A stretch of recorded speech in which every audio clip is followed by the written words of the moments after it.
So, good morning, everyone. I hope you can hear me and see me.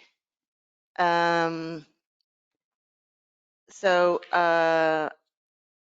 that's great to see so many people online, and we're going to get right down to the business. So, I would first really like to welcome you on behalf of all these people. So, on behalf of the platform of founders of the EU associations, which comprise many different sectors and organizations in different areas, so brings together European associations of municipalities, of cities, but also food and beverage sectors, glass producers, glass recyclers, all the extended producer responsibility schemes, in a platform at an EU level. But also today we have a series of national platforms because we are also working at national level, and we're very happy to have around the table 11 countries represented today by leaders and co-leaders of these platforms from France, Germany, Spain, Portugal, Italy, UK, Poland, Belgium, Sweden, Ireland, and Austria. The Closed Glass Loop is bringing all these people together because we are the people that are operating in the glass circular economy. And we're very pleased to welcome so many people online today. I see that we have 200 people online, 199 actually, to be precise. So very welcome to you all. Thanks for joining. And we are joined today online by different people with different interests, so by journalists, by national policy officers, but also officials from the European Commission, and of course, members of all our respective organizations. Before I introduce the agenda, I would just like to sort of give a heads up on the process and how we're going to operate this morning. So the first thing is that the slides will be available straight after this event, but also we're also recording the event. So the recording will also be made available, and it'll be available on the website. All participants, except for the speakers, are muted today, but we are asking participants to send us your questions. And you'll see that you have a little tiny arrow on the right-hand side. I have a kind of a screenshot here. So this little arrow, you just open that arrow, and then you have basically a box where you can actually put your questions in. And so we actually have some people here monitoring that email or that box all the time, so that we're getting ready for the Q&A session that we'll have later this morning. So please don't wait to the Q&A session itself. Just send us your questions, any questions that you might have on this platform. Also, can we ask you to take note of, for those of us who are tweeting, please can you use the hashtag close the glass loop for all social media engagements. There will also be a press release which we will have on our website, and it'll be available after this event from 12:30. So to the agenda. Our focus today is twofold. The first is that we want to tell you all about the European and national action plans to close the glass loop. That's the first thing. And the second thing is we want to mark the official launch of this platform. And so we will start off today with a presentation from Michel Januzzi, who is the president of the European Container Federation, FEVE, and he will tell us about the European value chain vision for closing the loop for the glass circular economy. We will then have a message from the Commissioner. Unfortunately, the Commissioner was not able to be with us in person this morning, but he has sent a message to us, which we will share with you. Then we will have a presentation, because this platform is also very dependent on national implementation. We have 11 programs today to show, and 4 of those we have invited to give a flavor of what they entail. And so then we will have a launch ceremony, and the Q&A session, of course. So without much more information there, can I now hand over the floor to start us off with the first presentation to Michelle Giannuzzi, President of the European Container Glass Federation. Michelle. So good morning, everyone, and welcome to this event. I'm Michel Giannuzzi, the President of FEVE, the European Glass Federation. And this federation represents 90% of the producers of glass packaging, serving food, beverage, pharmaceuticals, cosmetics, and perfumery sectors. We are proud of our sector, which produces recyclable and reusable packaging. This is part of a long tradition that stretches back centuries to Egyptian times when glass was first discovered. Since then, we have come a long way. Glass is today one of the leading packaging materials, and for some market segment, the leading material itself. The glass packaging industry has been pioneering the circular economy for more than 40 years through separate collection and the uptake of secondary raw materials in manufacturing. The very nature of the glass packaging business model is to close the loop, bottle to bottle. The industry is working with a material that has the properties to do so. It is infinitely recyclable, and each bottle or jar that is produced has the same properties as the one made from virgin raw materials. We have an obligation to enable the transition to resource efficient and low carbon economy and stay within the ecological boundaries of the planet. By doing so, we want to support the United Nations 2030 Sustainable Development Goals and ensure that our business goals are relevant and functional to them. As the glass packaging industry, we truly believe in a more sustainable future. We are committed to it, and we take concrete actions which will benefit to the environment, to people, but also to our business. Our main focus is CO2 emissions. We aim for climate neutral glass packaging with 2 CO2 reduction strategies. 1, energy sources and melting technologies improvements. 2nd, improvement in collection and recycling systems to work better. You need to know that 80% of our emissions are coming from the energy we use. We are building the first ever large-scale electric furnace that can be used with very high level of recycled glass and that can melt all colors. The industry's collective furnace of the future pilot project is a breakthrough technology that will allow us to switch to green electricity. It will be the first world large-scale hybrid oxy-fuel furnace to run on 80% renewable energy and will cut CO2 emissions by 50%. The pioneering hybrid technology will become a major milestone towards climate neutral glass packaging. The other 20% emissions come from virgin raw materials. If we can replace virgin resources with recycled glass cullet, we can eliminate those emissions. As a matter of fact, CO2 emissions are reduced by 5% every time we can increase by 10 points the rate of recycled glass. The demand for high quality cullet is greater than the supply. So the latest figures show here that on average, 76% of glass is collected for recycling with a diversity of situations across Europe. In other words, 1 glass packaging out of 4 is wasted, not recycled as it should be.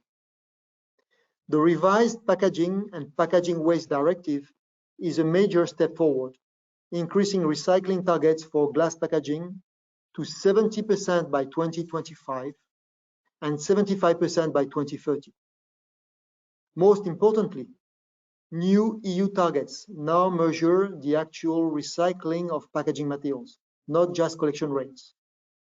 This means that to achieve these real recycling targets, we will need to make more effort to increase and improve collection. Our ambition is to reach an EU average of 90% collection for recycling rate by 2030 as a milestone towards filling the gap to 100% in terms of collection and actual recycling into the closed loop. To achieve this, we need a multi-stakeholder partnership to close the glass loop. We cannot work alone to make our products circular, and we need to collaborate in partnership with the whole value chain to make sure our circular economy works better. To close the glass loop, it requires a systemic approach, bringing all the public and private players involved in the glass collection and recycling circular economy. Municipalities, brands, producers, recyclers, extended producer responsibility schemes. Today, we launch with our founding partners the Close the Glass Loop EU platform and the first European action plan. We are proud to launch this platform that demonstrates the commitment of the glass packaging value chain to work together to make sure our circular economy works better. This ambition is reflected in the visual identity and logo of Close the Glass Loop that we are pleased to reveal. In this logo, the loop is made of cullets in different colors and sizes, representing the various stakeholders involved in the platform. The pink part is visualizing our common ambition, the part that still needs to be filled. Regarding colors, they reflect the variation of cullet colors and match the colors of our founding partners' logos. Now, let's move to the European Action Plan. Over the last year, we've been working with partners to agree a European Action Plan and mobilizing national actors to put together national action plans that we'll hear more about later. The European Action Plan will be based on 3 pillars. The first pillar is circularity and innovations. We will seek to address structural challenges in the glass collection and recycling chain, common to a vast majority of EU countries. Projects may require multilateral partnerships involving many different stakeholders, or bilateral partnerships involving 2 parts of the value chain to solve a specific issue. The first step of the circular economy value chain for any packaging material is collection. The point of collection must be as close and accessible as possible to the point of consumption, while ensuring that the responsible disposal of empty containers by the consumer provides the necessary secondary raw material for the circular economy to function. When it comes to products in glass bottles and jars, such as food and beverages or cosmetics, they are usually consumed in households or in the hospitality sectors, hotels, cafes, and restaurants. With municipalities seen as a key player to mobilize collection, closed glass loop partners will establish a strong partnership with local authorities to expand source-separated glass collection, improve glass collection in large cities and tourist areas, and ensure that use, collection, and recycling of glass containers is better supported by common guidelines and tools at all stages of use. Once the bottles and jars have been collected, the next step in the chain is to remove the non-glass materials and to prepare the sorted glass for remelt in a bottle-to-bottle recycling loop. We will work on a roadmap for cullet quality that will address improvements and innovation in collection systems to optimize cullet quality with the goal of maximizing the uptake of cullet into the glass furnace. Finally, to ensure a holistic view of the glass collection and recycling chain, we address innovation and measures that can enhance the circularity of glass, favoring bottle-to-bottle recycling, such as circular design, consumer communications, and digitalization. The second pillar is coordination of national platforms. Waste is a local issue.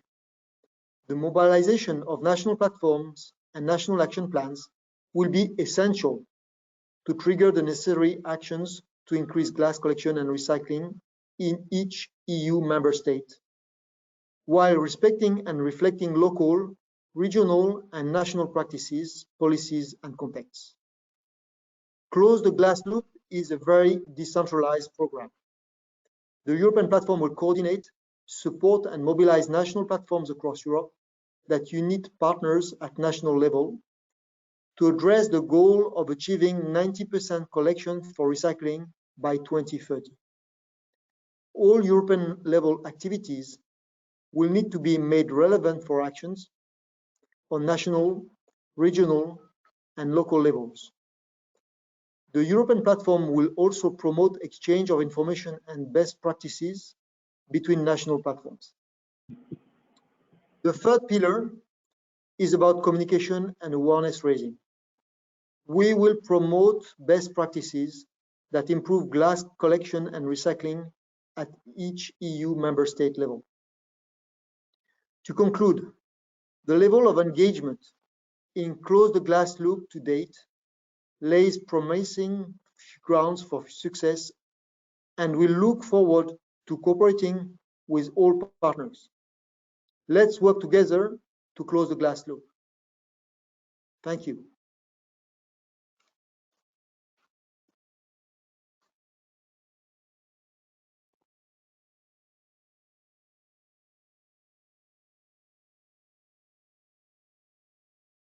Yes, okay. I was trying to unmute myself. So thank you very much, Michelle. So that's a very comprehensive overview of what we are planning to do at European level and a national level to close the loop between now and the end of the decade. There will be a summary of the European Action Plan available also on Close the Glass Loop website from today onwards. So, and just a reminder to all those, please send your questions. So if you've not yet submitted any questions, please enter them on the Q&A box, and we will try to get through as many questions as possible and as time allows later today. Now, I would like to show you and share with you the message that was sent to us by the Commissioner Sinkevicius, the European Commission for Environment, Oceans and Fisheries. And I will just start that video now.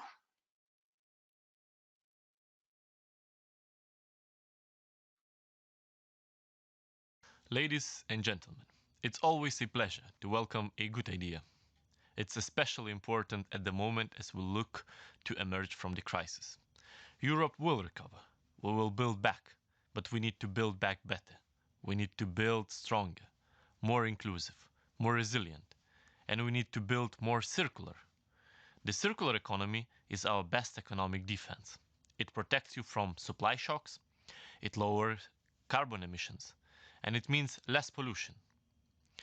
And best of all, by going circular, you can deliver large-scale change. It's a chance to transform patterns of production and consumption, and to deliver the future that our citizens want: greener, less wasteful, and more respectful of the planet. So it makes me very happy to support people like you who are leading the way to a future that's more sustainable. Glass is a great example of circular material. You are already achieving excellent results. Latest reports reveals that 76% of all glass packaging is recycled. But today, you show that you want to do more and bring levels up across the EU, to seek the room for improvement all along the chain. The first step to success is already made. You have defined ambitious targets, going beyond the minimum that the EU requires. The second step you have also taken. You have got together. You have mobilized public and private actors at national, regional, and local levels. And I'm convinced that you will complete your mission You will get there with more investment and better technologies. And you will get there by sharing best practice, exchanging information in forums like the platform you're opening today. The Commission, too, will be playing its role. We will work with member states and all stakeholders to implement what is some of the most ambitious waste legislation in the world. We have rules, we have plans, and we will devote EU funds to close the loop. And we have the European Green Deal and our new Circular Economy Action Plan. This is where we define the new frontier in packaging, waste management, waste prevention. We have reached the highest level since measurements started. Each of us generates more than 170 kilograms of packaging waste per year. We want to revert the trend of ever-growing waste amounts, and we need glass packaging to go to the same way. We want also to ensure that by 2030, all packaging on the EU market is reusable or recyclable. We recently published a roadmap, and soon we will launch a public consultation on our legislative review. I look forward to your contribution and to you sharing invaluable expertise. And I'm confident that achieving your ambitious collection and recycling goals will not be your only achievement. This platform can be springboard to the higher levels of the waste hierarchy. Glass has its place at the top. I wish you every success in your missions. With platforms like this, you are building the Europe we need. Thank you.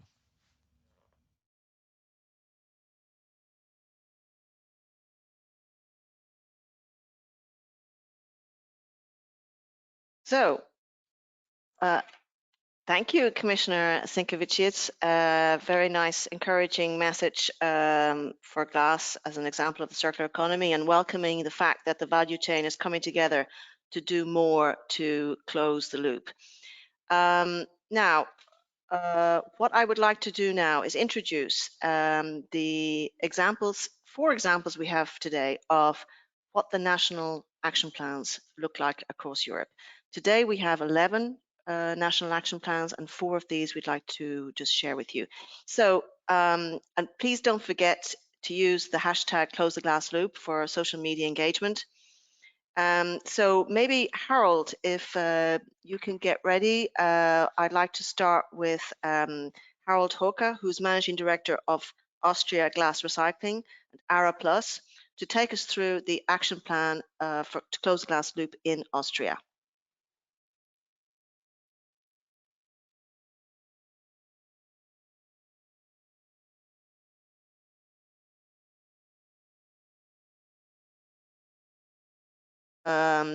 Can I ask somebody to maybe help Harold there with the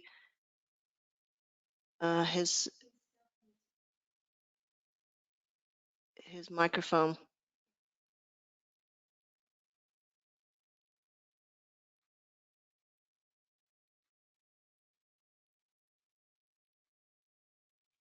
Hello, you can see me and can you hear me? Perfect. Yeah. Yeah. Okay. And we can see you. Perfect. Perfect. So, Adeline, could you please start then the presentation?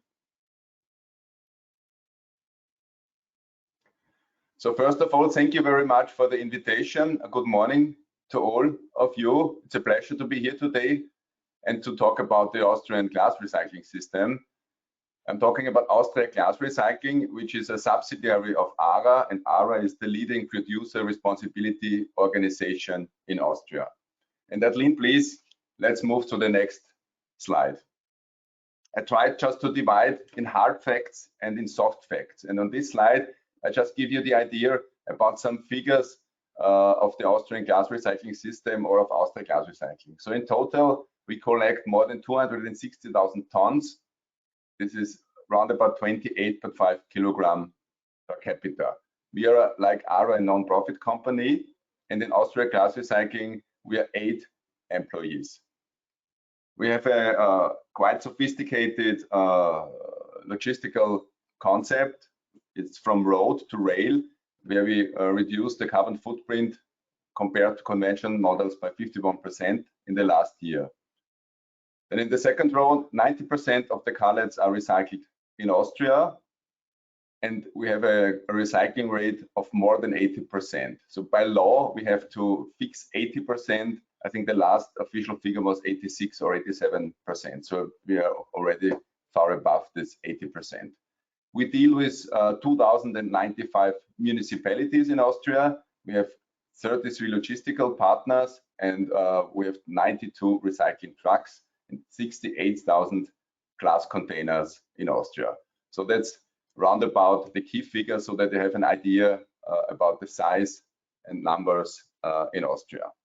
Adeline, please, the next slide, which is even more important than the first one, because what is the reason for the success? The reason where we already have this, or we are very close to this 90% recycling rate. And I divided it in 3 parts: the left, then on the right upper corner, and in the right lower corner. And in the left corner, these are symbols for our very deep research. We have introduced in 2014 our green paper as a standard for glass recycling. We presented it in Europe, and we have been honored in an event in the European Parliament in the presence of the DG, the Director General of the DG Environment, some members of the European Parliament, and also the Ministry for Environment of Austria. And we have been honored as European best practice example for our green paper research. We also presented in 2017 as one of the first companies in Austria the Agenda 2030 based on the 17 Sustainable Development Goals. So we quite early started to work with these Sustainable Development Goals. And in the left corner on the bottom you find this round thing.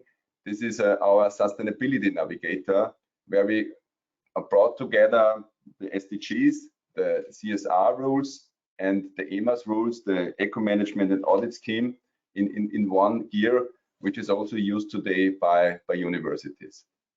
The second big point after research is education, and you find this nice character at the top. It's our Bobby Bottle. Bobby Bottle is a genie in a bottle. And in real life, he is a wizard and illusionist who is going to the primary schools and to explain the kids, starting with around about 8 years, why glass recycling is that important and useful in Austria. We also work together with universities in different ways. Sustainability Challenge is a program where different universities work together, where they get a briefing at the beginning of the year, and where we work together on some special topics for glass recycling. And also on individual basis, we are working together with the different universities in Austria.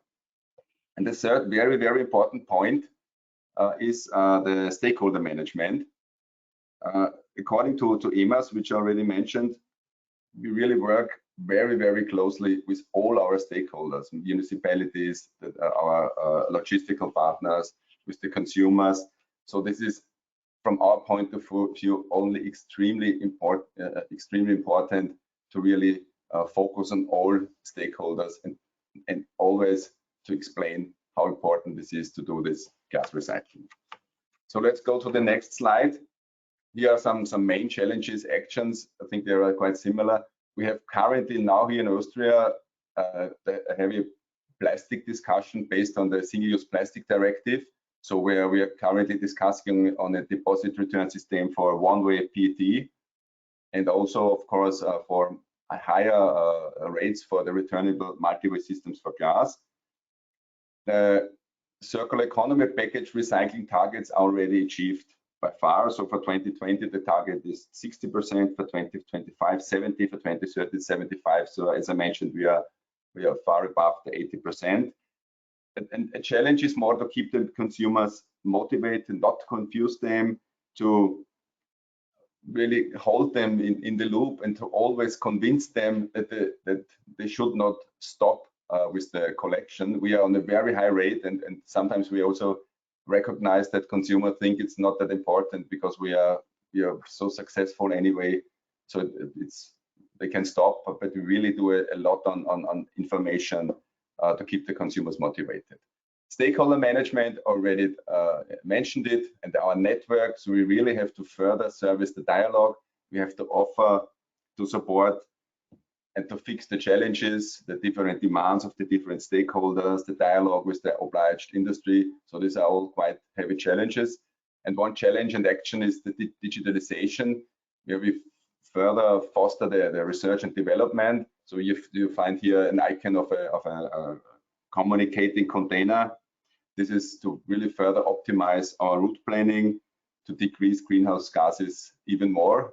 In the future, we started with some test regions last year, and we are now currently enhanced these test regions to get more information and to learn more how the system works.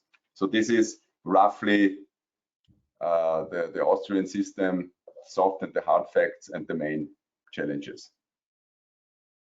So thank you, Adeline. Thank you, Harold. Thank you very much. It's very interesting to see that you have nearly already achieved the objective. So that's good news. And quite interesting what you're doing on digitalization, because indeed that's an area that we may need to explore in the future. And it's part of the European Action Plan to try to work on that area. So if we now go over to our next presentation of National Action Plan, and very pleased to welcome Sandra Anguiano from EFBW, Public Affairs Director. So she will take us through the EFBW plan, and so if I can ask you to open your audio, Sandra, and your video. Thank you. Hello, good morning, everybody. Thank you very much, Adeline, for your kind presentation, and thank you for this slot for EFBW. It's a pleasure for us to present our plan. I would like to say that I have to go very quickly through the information we have regarding this plan. But anyway, we keep at your disposal, and also you will find additional details of our plan in the document in the website. So anyway, let's start. Adeline, please. What we have planned in our strategic plan for glass collection is to achieve an objective of 81.5%. You can go to the next one. Yes, this goal, no, the previous one, sorry. This 81.5 recycling rate, which is calculated with the new calculation method for glass waste packaging, and which is aligned with the objective of 90% of collection rate we are mentioning today. In the next slide, you can see how is the evolution we have planned in terms of collection for the following years. And it's important to notice that we are focusing most of our activity in the container collection, monomaterial collection. And most of our plans will be focused on this container and on this kind of collection.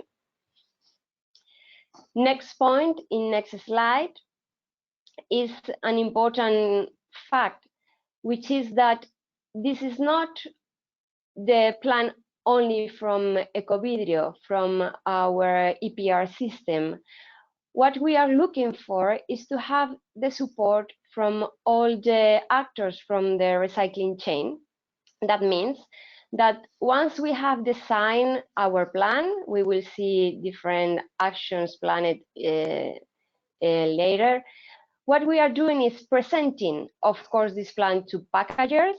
We have their support, but also to other actors, as I said, for example, to the packaging factories, to glass treatment plants, to retailers, HoReCa sector, which is very important for us because more than 50% of glass consumed in Spain is consumed in HoReCa establishments, and also, of course, to presenting and to have the support of municipalities, because we consider that this is the plan this must be the plan of the whole chain.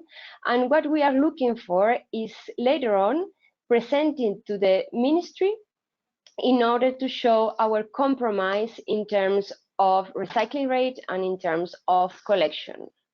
So nowadays, our action is focused in these presentations and looking forward support of all actors of the recycling chain. In the next slide, we can see main actions included in our plans. They are not in order of importance, but you can see that we will continue focusing on selective collection, and so in improving curbside containers infrastructure. As I said before, HoReCa sector is a very important area for us, so we will continue with our plans in terms of collection and awareness. We will continue to improve quality and to improve efficiency of each of our plans. And also, it's very important from our point of view to have a very good relation and to guarantee the support and proactivity from municipalities. And in this sense, what we offer municipalities is to directly manage collection. And with this option, what we have noticed is that we give an effective and a more efficient service to municipalities in terms of collection. So these are the main actions we are planning and we will develop in the following years to achieve our goal. In the next slide, well, what are the main threats or challenges we have to face regarding this plan? Of course, the implementation, the possibility we have a deposit system. You know that today we don't have deposit system in Spain, and well, there is a threat of a possibility, and this will, in case this happens, we will have to check, of course, our plan. Also, in terms of cost for the EPR, which you know it's something included in the directive, and also everything related to legislative propositions, and in case that we don't have this support from other actors, such as, for example, a tax for landfill, or that we guarantee that selective collection at origin is mandatory, and that we have the support that all the HoReCa establishments made this collection in their establishments, and that we can work everybody together, this will well, do not help to our plan. So we will have to, well, to check our plan in case we don't have the support of all the different actors of the chain. And finally, we include some of the actions we will have to do in case we have to, well, to face this any of these challenges. You can move, Adeline, to the last one. Basically, what we think is that we have to continuously check our plan in order to guarantee that we are effective and that we are efficient in each of our plans, and also to be open-minded to modify if needed. And what is also important is that we have an open dialogue, as I said before, with all the actors from the recycling chain, as what we think is that this is not only the plan of Ecovidrio from the EPR, is the plan and is the well, it is the responsibility of all the actors to achieve and to continue improving our results. And so we have to continuously, well, check and have this kind of dialogue with all in order to give the best service and the best way of managing collection in terms of glass packaging. And that's all. I keep at your disposal in case you have any consideration. Thank you very much. Thank you, Sandra. We should now move on to Sweden. Magnus Andersson, are you online to prepare your audio? I think I would be. Okay yeah, brilliant. Okay, very good. So, go ahead. In picture as well, hopefully. So I start. If everything is okay, I start. So thank you very much for inviting me to make this presentation today. My name is Magnus. I'm the managing director for Svensk Glasåtervinning. So we can go straight ahead to the next slide. This is a general overview of the recycling system we have for glass in Sweden. Currently, we have about 2/3 of the volumes coming from bottle banks and 1/3 is from curbside collection. We have some 5,000 bottle bank stations in the country, and we have come a bit further than Austria in this case because all 5,000 bottle bank stations are online today, so we can actually see fill levels, live more or less. So that's something to look at for other guys. I think in the business, it can really help with the scheduling of the pickup. We have a collection rate which is 98% for last year. Thank you. We are at the recycling rate at 93%, where the national target is set at 90%. We do color separate the material which we collect, and the collection in tons last year was 230,000, which equals to about 22 kilos per inhabitant here in Sweden. Next, please. So next slide, please. So what are the challenges? Well, in our case, the challenge is sustaining this high level. There is a change of legislation where the government wants to move to 100% curbside collection. This will, of course, affect all type of packaging material and will drive costs for the collection system. And we also see from the sampling and tests we've done, and also we see that within FERVER as well, with other countries who have the curbside collection, that this in fact reduces the incoming quality.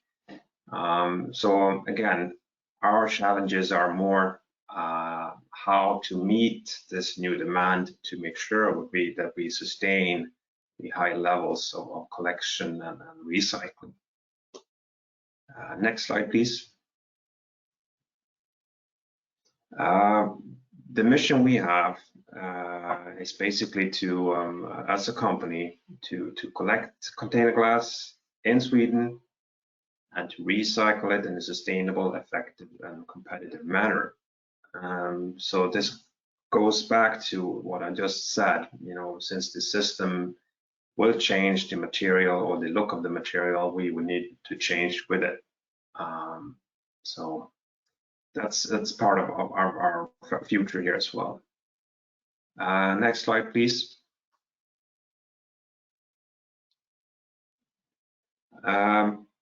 Partnership. Swedish Glass Recycling, we're owned by the with the same companies or associations which actually put the glass containers on the market in Sweden.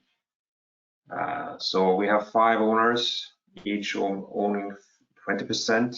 It's basically the brewers, it's the food retailers, spirit and wine, and also the companies supplying the food retailers. And then, of course, we are also owned by one of our largest customer, which is Arda Glass here in Sweden. Next slide, please. Some things we see, as I said, we will need to adapt to be able to go to 100% curbside. One of the things we might do is to reduce the cost, is to go to, or rather to abandon the color separation. So they commingle the glass, the colored glass and the uncolored glass. What we also will see is this system will drive the cost, as I mentioned earlier. This will also drive the cost of the packaging fee, which in the end will affect the consumer. We need to update the plant. Since we have one sorting plant in Sweden, we will need to update that plant to adapt to this new incoming material.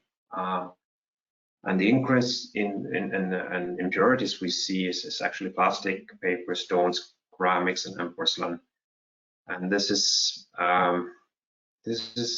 something we see in small numbers today, but we are certain that we will see increases in these impurities when we have the curbside collection in place. Well, that was basically the short presentation I wanted to do today. So thank you very much for having me here, and please feel free to ask any questions in the chat room. I'll be happy to answer them. Thank you very much. Thank you, Magnus, and thanks for the call out to send your questions through. Indeed, we're getting a lot of questions, so the Q&A session will be quite good.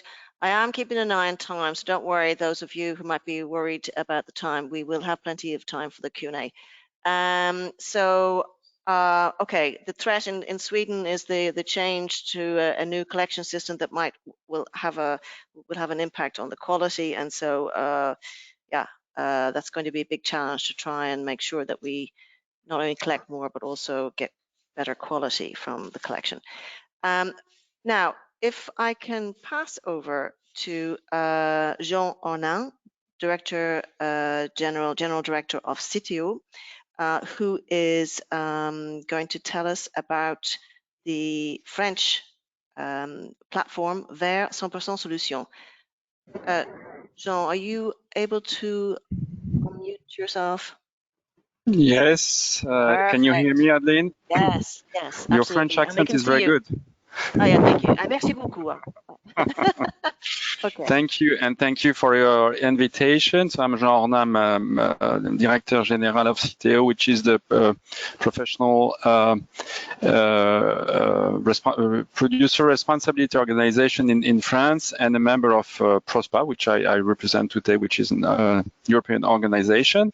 Let me tell you a little bit about what we are currently doing in France as far as glass is concerned. If you can switch to the next slide, please, Adeline. A few figures first, just to say that in France, glass is a pioneer system because glass recycling is in place since 1974. The population reached by glass recycling, glass collection is 67 million, so 100% of the French population. Glass packaging, which is put on the market, is 2.7 million tons, and glass collection is 2.1 million tons. That's 2019 figures. We collect this through 200,000 steel containers, which represent 86% of the total collection. The rest is curbside collection. And overall, this represents 32 kilos per year per inhabitant in France. Quite heavy. As you know, we are heavy drinkers. So that's quite a lot. The recycling rate overall is 78%. This includes out-of-home collection. And as far as household glass packaging collection, which CITEO runs, our current recycling rate is 86%, and recycling of glass in France is rather close loop because the distance, the average distance is 260 kilometers on average. So these are the few figures. If you can switch to the next one, please. We have big new challenge ahead of us. The first of all, the first of this challenge is to sustain motivation and efforts of municipalities. In France, they are mostly in charge of glass collection in France. So in fact, they need to be motivated. They need to be incentivized in order to reach higher performances. We have, as in many countries, to address the issue of the cities, because in fact, in the cities, collection is not at the right level, although these places are high consumption places. So we are currently addressing this issue. And also another challenge is to develop collection from hotel, restaurants and cafes. And actually there is a new EPR system, extended producer responsibility system, which will be put in place in, well, it was planned to be 2021. It will be probably delayed to 222 due to the COVID crisis. So these are the new challenges ahead. Please, Adeline, if you can press on the button. What we are aiming to reach through a charter we've signed a few months ago, which is 100% Vert solution, which is a charter which aims to rally all actors of the value chain to move to the next level of performance. And this next level is to reach 90% collection rate by 2025 and to move towards, I'm not sure we will reach the 100% level, but to move towards 100% collection rate by 2029, so just before 2030. So that's what we did through the 100% Vert solution charter, which we signed. If you can go to the next slide. This charter is in fact a partnership between 24 organizations, French organizations, and around the table we have almost everyone involved in the recycling chain, the local authorities, of course, the producer responsibility organization, the glass manufacturers, the beverage companies, the wholesalers, the retailers, and also the hospitality sector. Through this partnership, everyone actually concretely engaged concrete commitments, collaborations, and coordinations with the government, and it's a platform. You know, it's a close the glass loop. For France, it's a real platform for dialogue with local authorities and mayors. If you go to the next one, please. And in a summary, what we are actually doing at the moment in our plan to 2020-2025, the main actions, the first one is to increase container density, especially in urban areas, which we are addressing at the moment. We support innovative collection models. We are installing at the moment in Paris Trilib, which are, special containers for all materials, but especially for glass. We are at the moment carrying out a study to target territories where glass sorting is less effective, although sometimes the average weight can be high, but there's still potential in these territories. So we are doing this at the moment. We will develop a specific collection model for the hospitality sector based on the wholesalers reverse logistic. We need, and actually we did a campaign, a special campaign for glass at the end of 2019, intensify national and local awareness campaigns, which are very important for us. And of course, we will continue to improve further eco-design and lightening of glass packaging, which is part of our strategic plan. So that's what we are aiming at in the next years to reach the ambition, and we are very pleased for CITEO and for CITEO on behalf of PROSPA to be part of the Close the Glass Loop initiative. Thank you very much.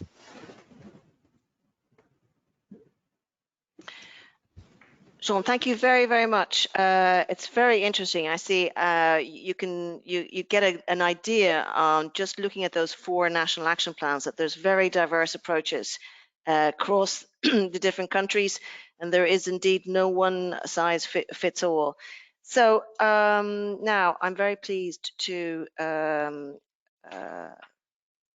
present to you a ceremony that we've organized of the 13 partners of the EU platform, bringing together all the public and private bodies that are going to work together on achieving 90% collection in Europe. And I would just, if you just bear with me, I will like to launch a little compilation video that we've put together with the pledges and messages from the partners.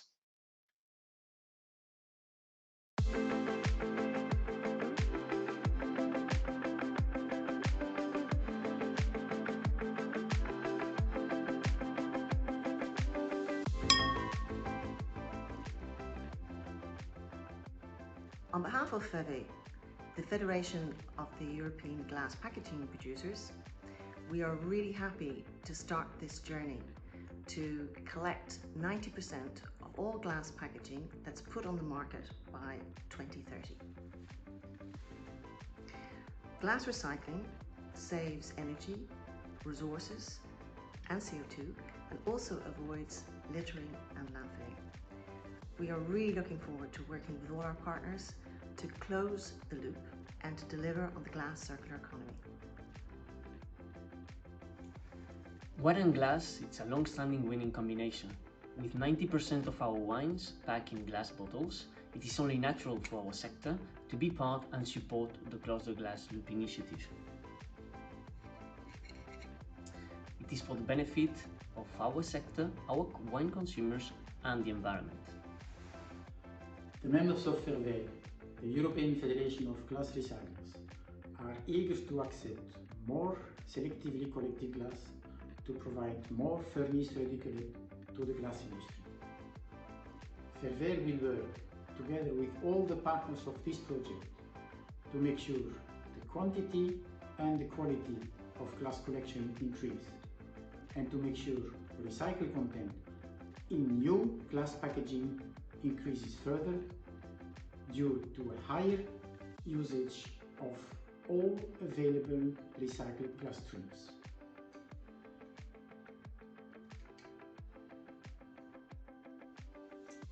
City authorities have a clear responsibility in terms of managing, sorting and recycling waste, and therefore a clear responsibility also in closing the glass loop.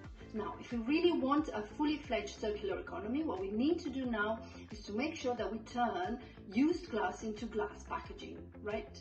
So that's why Eurocities is very happy to be part of the platform of Close the Glass Loop and to work with all the partners. The Close the Glass Loop platform is an important initiative to drive circularity in Europe. UNESDA members have been instrumental in setting up and running collection schemes all around Europe. We are proud to be a founding member of this new important initiative.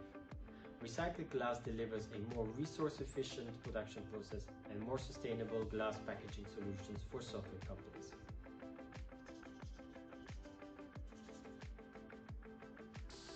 Recyclable and reusable packaging are at the heart of our commitment to be 100% sustainable from farm to glass. 90% of spirits are sold in glass bottles, and a higher collection rate is our shared ambition.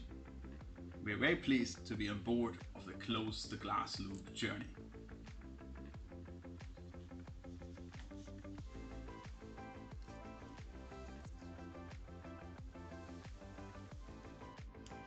I am looking forward to working with all our partners to achieve a true circular economy.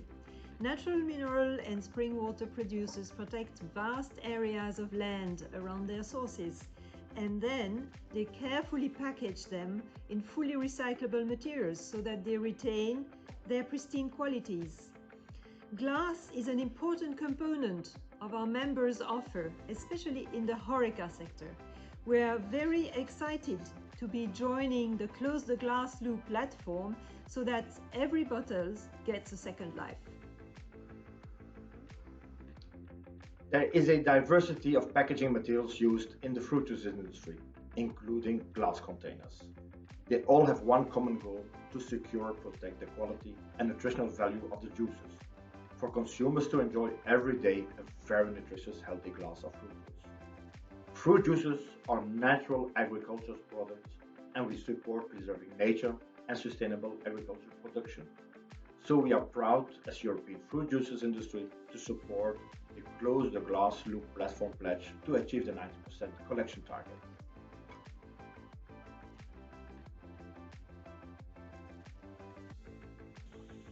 For sure, ACR Plus and ACR Plus members can work shoulder to shoulder with Close the Glass Loop, as we have the same mission, making our cities circular and turning waste into sustainable resources. For us, joining this platform is an opportunity to bring together the different players of the glass loop and more clearly define the role of local and regional bodies.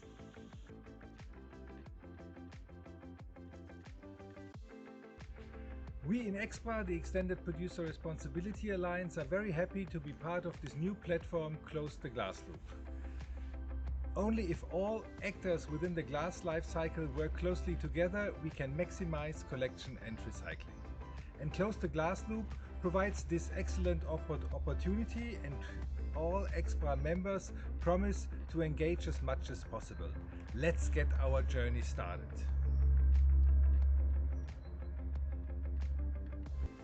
In packaging, glass is a pioneer, fully recyclable, eternally recyclable, and also reusable. We all know that we need to accelerate our actions if we want to reach 100% circularity of packaging. And that is why CITEO, on behalf of PROSPA, fully support the platform launched by FEVE. With the energy and the ideas of the members of the platform, no doubt that we will increase further collection of glass packaging and totally close the glass loop.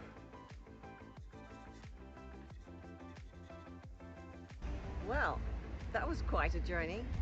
So now we're ready to work with our partners to close the glass loop.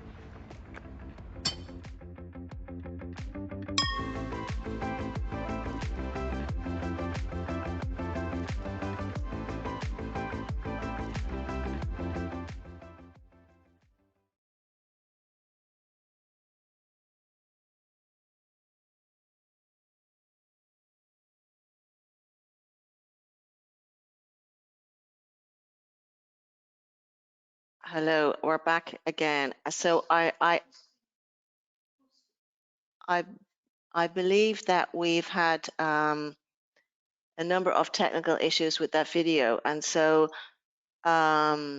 really sorry about that. But anyway, these things happen. The video will be on the website, obviously downloadable now, in fact. So apologies for that. I don't know where some people are in the video and whether they'll be able to connect to this question and answer session. But let's start the question and answer session anyway. So we've had a lot of questions, many questions have come in. So thank you very much. It's maybe we can start already with some people are asking, you know, like, why are we launching this today? Why are we taking this initiative now? And you know, why launch now? So maybe I could just ask Michelle Januzzi, if you could take the floor, maybe you could say a few words about why has the container glass industry launched this initiative and why now? Well, actually, that's a project that we started probably 2 years ago, and with the strong vision that we need to do more to promote all the benefits of our glass packaging material, which are the best for health and infinitely recyclable. The downside is really the fact that today we can do even more in terms of recycling the materials that we put on the market and reducing the CO2 emissions as well, which is another big challenge for the society. So 2 years ago, we decided to work on those challenges by launching 2 major initiatives. One I mentioned was this hybrid furnace, the furnace of the future, which through new technology will enable a huge CO2 reductions out of our process. We're talking about 50% CO2 emissions reduction going forward with this new furnace. And the second one, which is about recycling, is to put all the stakeholders, all the chain participants, the supply chain participants around the table, and have a common initiative to promote the full circularity of our product. And it has taken about 2 years to get together, and on both sides, it's been a great success. So we launched this, we announced, sorry, a few months ago, this consortium of 20 glass-making companies that will work together to build this furnace of the future. And today we are extremely pleased to be able to also communicate, despite the crisis, despite all the difficulties we had in the last few months, that these projects stood firm and all participants stuck to their initial commitments. And we are, of course, welcoming even more participants going forward. So if anything, this crisis has probably accelerated the society vision that we need to do more and faster in terms of environmental benefits. Thank you, Michelle. That's very nice. Also, a question that's coming in as well is because of the crisis. I mean, the impact of the crisis that we're going through, the COVID coronavirus crisis at the moment. And the question is, you know, maybe for brands, what is the benefit for brands to support this initiative? So do you share what Michelle has just said? What is the motivation behind the brands and the sectors to support this initiative? And I think I'd like to ask maybe Ulrich Adam from spiritsEUROPE, if you can unmute yourself, maybe you want to say a few words about why would brands be interested in getting behind this initiative?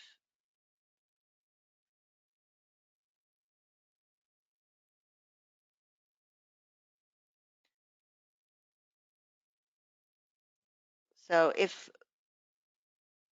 no, I'm unmuted. yeah, you are. Oh, hi there. Oh, yeah, thank you very much, Adeline. Pleased to comment on this one.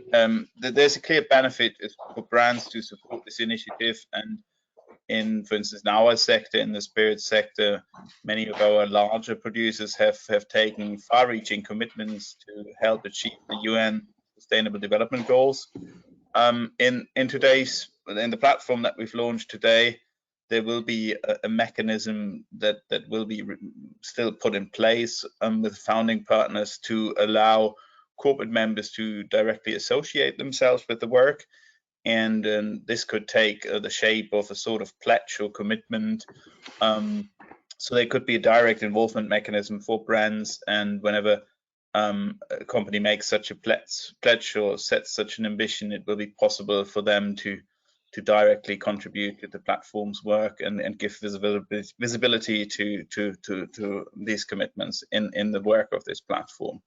For us, it's very important that we work always closely together with the brands, with the big companies, with the small companies. We need to make this an inclusive work, and I think that that's really the secret of success of this platform will be getting a broad involvement in our sectors and across the sectors. Thank you. Thank you, Ulrich. So specifically, I'd like to raise an issue that seems to be coming up regarding the fact that is this platform focused sort of too much on collection and not enough maybe on real recycling, and so is it a bit too limited? And I mean, I also would like to bring in this. I mean, you know, to Magnus in the Swedish glass collection. You know, you have very good results on collection and recycling. How do you explain those good results? So maybe there's a few people I'd like to bring in. Just to answer the question, is this platform too focused on, is the focus on collection too limited? Maybe I could bring in Patricia Fosselaar from the European Bottled Waters Federation, and perhaps also I'd like to bring in colleague Bianca from FERVER. I think it would be good if you would maybe respond to this question, and then if we could then go to Magnus Andersson. So first, Patricia, can you unmute yourself and maybe just, do you think this is too focused on collection?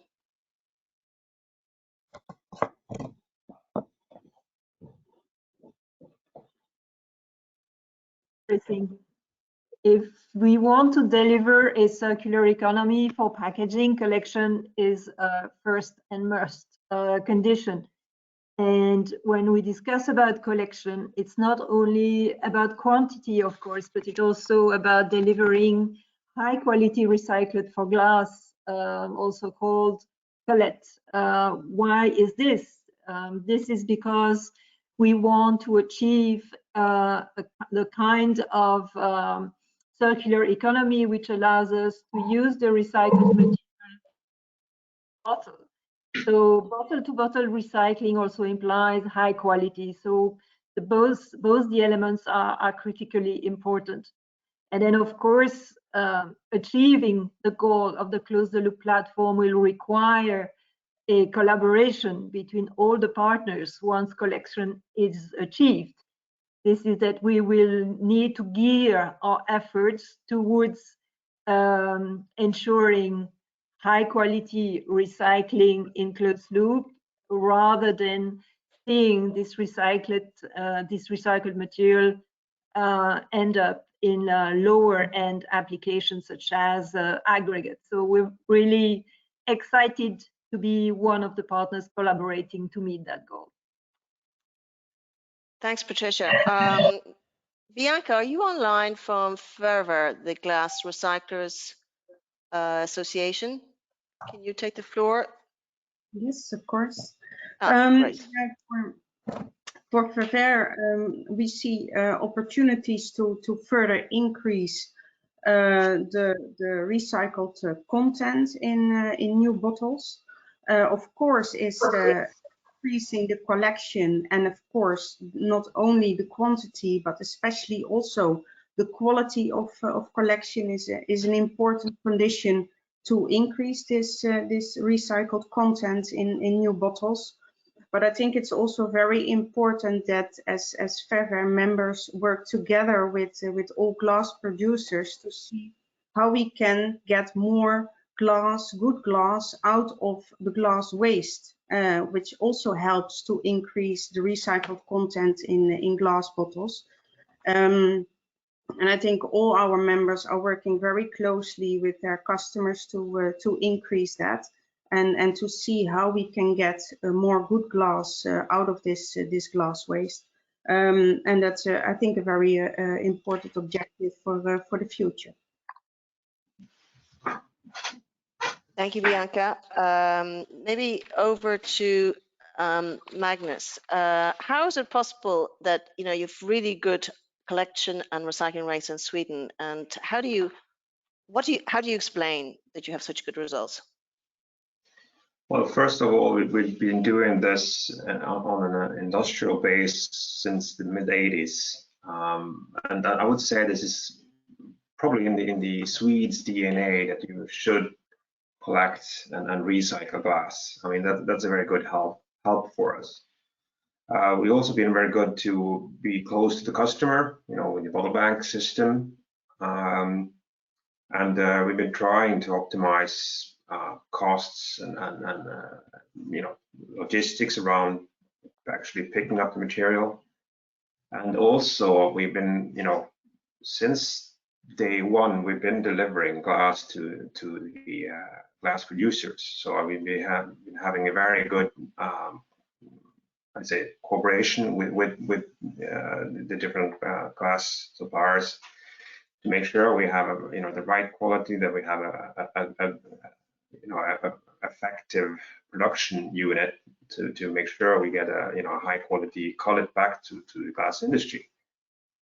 And that's I think that's what drives us, at least, and we're a bit different because we in Sweden we are both the collectors, we have the system in place, but also the recyclers. So I mean, we can push the different subcontractors to make sure we have the right quality of the incoming glass, to make sure we have a nice quality of cullet.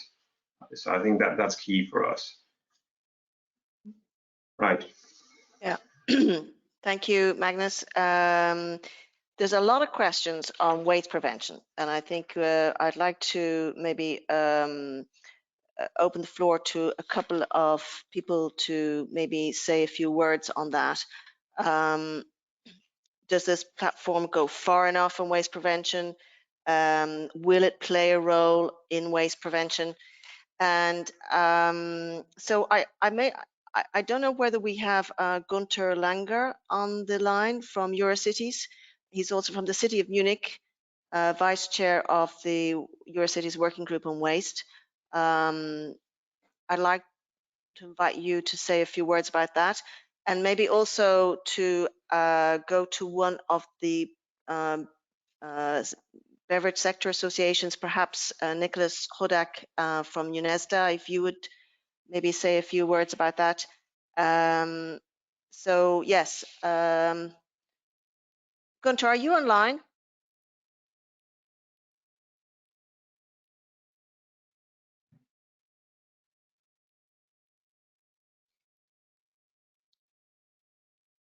If not, perhaps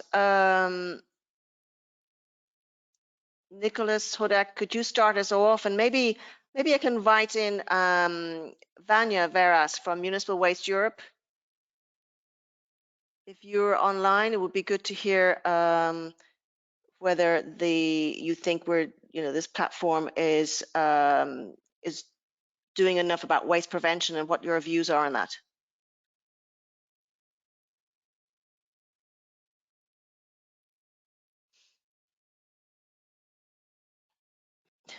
Silence.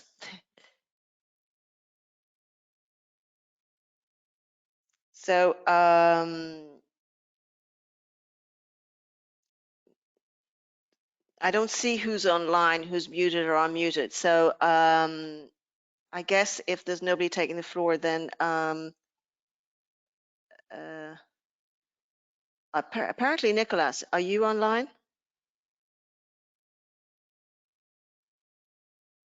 Don't hear you. Yes, there we go. Now you should be able. Perfect. Perfect. Yeah. Great. Well, thank you for that question on waste prevention. I mean, I think what we're trying to demonstrate with this platform, and I think the statistics have shown it already in many countries, is that we are creating a closed loop. And so, I appreciate the objectives in terms of waste prevention, and we obviously, it remains an important objective. But at the same time, I mean, when you create a situation whereby over 90% of what you produce is collected and then recycled and then reused, I think that is where we should be focusing and continue focusing our attention on, because that is the first priority from our perspective. Prevention of waste is something that we can continue working on, and whether that's reducing over packaging or these type of things. But at the same time, there's an important element here for the consumer. And when you achieve a system that creates such a high collection, I think at the same time you are creating you're offering a solution to the debate on prevention of waste. When you can demonstrate that over 90% of what you put on the market is also collected and then recycled. Indeed. Thank you, Nicholas. I believe Vanya is online. Vanya Veras, Secretary General of Municipal Waste Europe. Okay, I'm unmuted now. Can you hear Perfect. Me? Yes. Okay, good.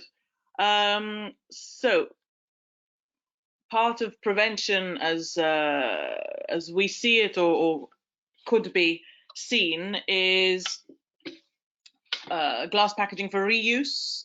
So you're preventing the or extending the length of time that the glass packaging is on the market before it becomes a waste. Just a comment or a feedback on the Swedish question on how they are so successful in collecting of glass. I think one of the most important aspects here is being close to the customer. So having sufficient bottle banks close to the customer, so in residential areas, not only in supermarkets or in islands which are far from the households. And of course, matching that with regular collections so that the bottle banks always have space and are not overflowing. If they're overflowing, it doesn't matter what the waste stream is, then you will get litter around the bins, and this will put people off.